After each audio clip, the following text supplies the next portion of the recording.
Hello friends, আমি অচিন্ত। আমি চলে এসেছি নতুন ইউটিউব চ্যানেল টু সাইড কিচেনে। আপনাদের সাথে একটা নতুন রেসিপি শেয়ার করব। সেটা হচ্ছে নিরামিষ ঝিঙে আলু পোস্ত বানিয়ে দেখাবো। সেটা বানাতে কি কি উপকরণ লাগে আসুন দেখাই। তার আগে কথা বলে দিই, আমার চ্যানেলে রেসিপিটা ছাড়া আছে। আপনাদের যদি ভালো লেগে থাকে অবশ্যই লাইক কমেন্ট ও শেয়ার করবেন, বেশি বেশি করে শেয়ার করবেন। যদি আমার চ্যানেলে নতুন হয়ে থাকেন তাহলে প্লিজ সাবস্ক্রাইব করে দেবেন, বেল নোটিফিকেশনটা অল করে দেবেন যাতে আমার ভিডিও আমার কাছে আগে পৌঁছে যায়। তার জন্য নিরামিষ ঝিঙে আলু পোস্ত বানাতে কি কি উপকরণ লাগে আসুন দেখাই।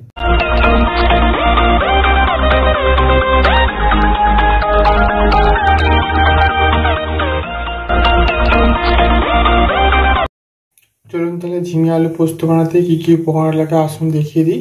তার আগে এক কথা বলে দিই, ভিডিওটা প্রথম থেকে শেষ অবধি দেখার অনুরোধ রইল। তার জন্য রেসিপিটা শুরু করি। এটা আমি নিরামিষ পোস্ত বানিয়ে দেখাবো। তো তাহলে এখানে আমি নিয়ে নিয়েছি একটা ঝিঙে বড় সাইজে ছোটো ছোটো করে কেটে নিয়েছি, আর 3টে আলুকে ডুমো ডুমো করে কেটে ভালো করে ধুয়ে নিয়েছি। তার জন্য রেসিপিটা শুরু করি। গ্যাসটা জ্বালিয়ে কড়াটা বসিয়ে দিয়েছি। কড়াটা গরম হয়ে গেছে, এর মধ্যে পরিমাণ তেল দিয়ে দেবো।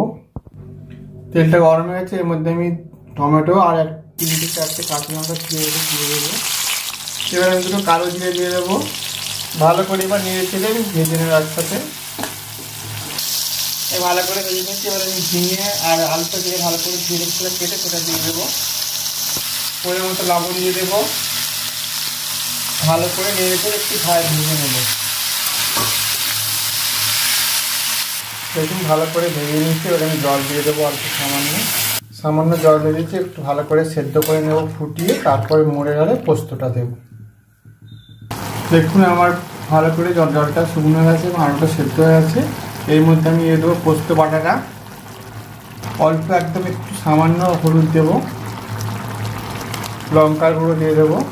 এবার ভালো করে নেড়ে চেড়ে নেবো। আর পোস্তটা একদম শুকনো শুকনো করে নেব জলটা মেরে। দেখুন আমার নিরামিষ ঝিঙে আলু পোস্ত রেসিপিটা হয়ে গেছে। আর জলটাও শুকনো করে নিয়েছি, বেশ মোটা পোস্তটা যেন আলু আর ঝিঙের গায়ে লেগে থাকে সেরকমও করে নিয়েছি। তো রেসিপিটা আমার রেডি হয়ে গেছে, এটা আমি এবার নামিয়ে নেব। দেখুন আমার নিরামিষ ঝিঙে আলু পোস্ত রেসিপিটা হয়ে গেছে। এই রেসিপিটা আপনাদের ভালো লেগে থাকে অবশ্যই লাইক কমেন্ট ও শেয়ার করবেন, বেশি বেশি করে শেয়ার করবেন। আর প্লিজ সাবস্ক্রাইব করবেন, আমাদের পাশে থাকবেন। চলুন তাহলে দেখা হচ্ছে নেক্সট ভিডিওতে। এরকম নিত্য নতুন ভিডিও পাওয়ার জন্য আমাদের চ্যানেলটাকে অবশ্যই সাবস্ক্রাইব করুন, আমাদের পাশে থাকবেন। চলুন দেখা হচ্ছে নেক্সট ভিডিওতে।